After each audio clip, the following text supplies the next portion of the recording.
Praise the Lord. കർത്താവിന്റെ ധന്യ തിരുനാമം വാഴ്ത്തപ്പെടുമാറാകട്ടെ. ഞാൻ ക്രിസ്തുവിൽ സ്നേഹിക്കുന്ന എല്ലാ ദൈവമക്കൾക്കും ഒരു പ്രഭാത വന്ദനം കൂടെ അറിയിക്കുന്നു. ലോകമെമ്പാടുമായിരുന്നു കൊണ്ട് ഈ വചന സന്ദേശത്തിൽ പങ്കാളികളാകുന്ന എല്ലാ ദൈവക്കുഞ്ഞുങ്ങൾക്കും എൻ്റെ ഹൃദയത്തിൻ്റെ ആഴമേറിയ സ്നേഹത്തെയും വന്ദനത്തെയും ഈ പ്രഭാതം അറിയിക്കുന്നു. ഒപ്പം പ്രാർത്ഥനയും. നമുക്ക് പ്രാർത്ഥനയോടുകൂടെ ദൈവസേന നമുക്ക് ഈ വചന സന്ദേശത്തിലേക്ക് പ്രവേശിക്കാം. സങ്കീർത്തനക്കാരൻ ഇപ്രകാരം പാടുന്നു: യഹോവ അകൃത്യം കണക്കിടാതെയും ആത്മാവിൽ കപടമില്ലാതെയും ഇരിക്കുന്ന മനുഷ്യൻ ഭാഗ്യവാൻ. ജന്മനാൽ പാപികളായിരിക്കുന്ന മനുഷ്യൻ കർമ്മം കൊണ്ടും പാപികളായി തീർന്നുകൊണ്ടിരിക്കുന്നു. പാപം ചെയ്യാതെ നന്മ മാത്രം ചെയ്യുന്ന ഒരു നീതിമാനും ഭൂമിയിലില്ല.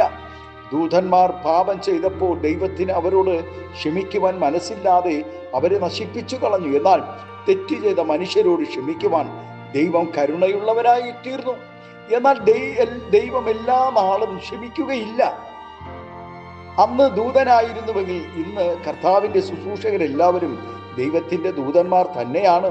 ദൂത് പറയുന്ന അധരം കൊണ്ട് കൂട്ടു സഹോദരങ്ങളോടോ സ്നേഹിതരോടോ കള്ളം പറഞ്ഞാൽ അത് പാപം തന്നെയാണ്.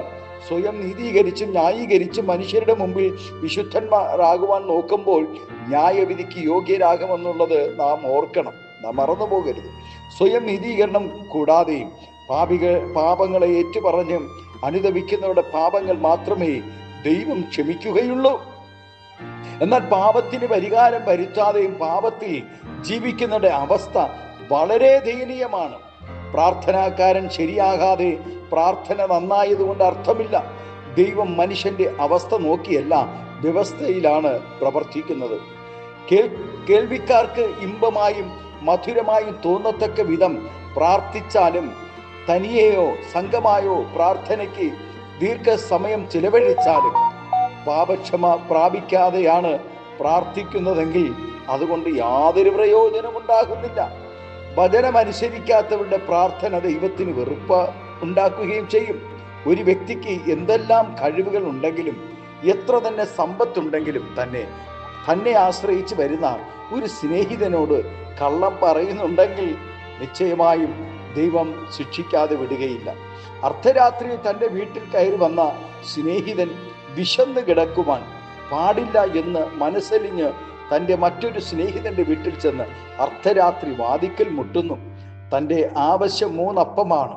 അകത്തു കിടന്ന സ്നേഹിതൻ 3 തടസ്സങ്ങൾ പറഞ്ഞുവെങ്കിലും മുട്ടിയത് തൻ്റെ സ്നേഹിതനാകയാൽ മനസ്സലിഞ്ഞ് വാതിൽ തുറന്ന് വേണ്ടുവോളം കൊടുത്തു സഹായിച്ചു. ദൈവസന്നിധിയിൽ വിശ്വസ്തനായിരുന്ന ദാവീദ് നാൾക്കുനാൾ ബലം പ്രാപിക്കുവാനിടയായി. വിശ്വസ്തനല്ലാത്ത ശൗൽ ക്ഷയിച്ചു വന്നു. എല്ലാ ജാതികളെക്കാളും ഉന്നതരായി തീരേണ്ട ഇസ്രായേൽ ജനം അധോഗതി പ്രാപിച്ചതിൻ്റെയും ബലഹീനരായി തീർന്നതിൻ്റെയും കാരണങ്ങൾ പാപവും വിശ്വസ്തത ഇല്ലായ്മയും തന്നെയാണ്. താൻ ചെയ്ത തെറ്റിന് ന്യായമായ ശിക്ഷ അനുഭവിച്ച് ക്രൂശിൽ കിടക്കുന്ന കള്ളന്മാരിൽ ഒരുത്തൻ അനുദപിക്കുകയും കർത്താവിനെ ഏറ്റുപറയുകയും ചെയ്തപ്പോൾ ദൈവം അവനോട് ക്ഷമിക്കുകയും അവൻ പറുദീസ അവകാശമാക്കുകയും ചെയ്തു. ഒരിക്കലും മാപ്പർഹിക്കാത്ത കുറ്റം ചെയ്തവൻ ആയിരുന്നു ആഹാബ്. എന്നാൽ അവൻ പാപം ഏറ്റുപറഞ്ഞ് കണ്ണുനീർ ഒഴുക്കിയപ്പോൾ ദൈവത്തിന് അവനോട് ദയ തോന്നി. സ്വയം നീതീകരണം നടത്തിയ പരീശൻ തന്നോട് തന്നെ എന്തൊക്കെയോ പറഞ്ഞു പിറുപിറുത്തു പ്രാർത്ഥിച്ചു വീട്ടിലേക്ക് പോയി. അപ്പോൾ തന്നെ തൻ്റെ പാപങ്ങളെ അനുദപിച്ച് കരഞ്ഞ് ചുങ്കക്കാരൻ ദൈവസന്നിധിയിൽ പ്രാർത്ഥിക്കുവാനിടയായി. താൻ നീതീകരിച്ചുകൊണ്ട് ദൈവം അവൻ്റെ പ്രാർത്ഥനയ്ക്ക് മറുപടി നൽകുവാനിടയായി. പ്രിയ ദൈവവേദിയിലെ നാം ഈ പ്രഭാതത്തിൽ നാം നമ്മുടെ ജീവിതത്തിൽ നമ്മുടെ കുറവുകളെ ദൈവത്തിൽ ഏറ്റു പറയുന്നുണ്ടോ? ആകയാൽ പ്രിയ ദൈവവേദിയിലെ നാം ഒരു ചെറിയ കള്ളം പറയുമ്പോൾ, അറിഞ്ഞുകൊണ്ട് ഒരു പാപം ചെയ്യുമ്പോൾ നാം വചനം ഓർക്കുന്നത് നന്നായിരിക്കും. ദൈവവചനത്തെ നാം ഓരോ ദിവസവും ഓർക്കുകയും ധ്യാനിക്കുകയും ചെയ്യുമ്പോൾ നമ്മുടെ അധരങ്ങൾ സൂക്ഷിക്കുന്നത് ഏറ്റവും അനുഗ്രഹമായിരിക്കും. പാപങ്ങളെ ഏറ്റുപറഞ്ഞ് അനുദപിച്ച് മടങ്ങി വരുന്നവരെ സ്വീകരിക്കുന്ന സ്നേഹവാനായ ഒരു നല്ല പിതാവ് സ്വർഗത്തിലുണ്ട്. തെറ്റുകൾ സംഭവിക്കാത്ത മനുഷ്യരില്ല. എന്നാൽ സ്വയം നീതീകരിക്കാതെ, സ്വയം ന്യായീകരിക്കാതെ അവയെ ഏറ്റുപറഞ്ഞാൽ ദൈവത്തിൻ്റെ കരുണ ലഭിക്കും നിശ്ചയം. ആകയാൽ പാപം മൂടിവെക്കാതെ അത് ഏറ്റുപറഞ്ഞ് ശുദ്ധീകരണം വരുത്തി നല്ല വിശുദ്ധ ജീവിതം തുടരുവാൻ ദൈവം ഏവർക്കും കൃപ നൽകട്ടെ.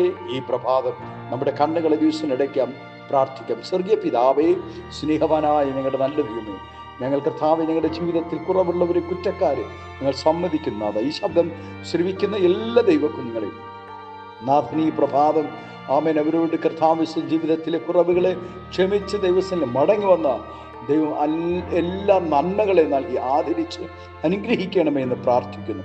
ഏകാന്തതയുടെ അനുഭവങ്ങളായിരിക്കുന്നവരുണ്ട്, മാനസിക നിരാശയിലായിരിക്കുന്നവരുണ്ട്, ഹോസ്പിറ്റലിൽ അഭയം പ്രാപിച്ചവരുണ്ട്, കർത്താവേ സ്തോത്രം, വേർപാടിൻ്റെ ദുഃഖത്തിലായിരിക്കുന്നവരുണ്ട്.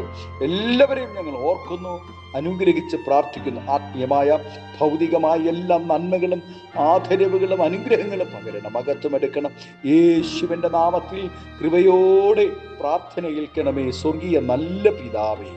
ആമേൻ, amen. Thank you. God bless you. ദൈവം എല്ലാവരെയും ഈ പ്രഭാതം ധാരാളമായി അനുഗ്രഹിക്കട്ടെ. Thank U.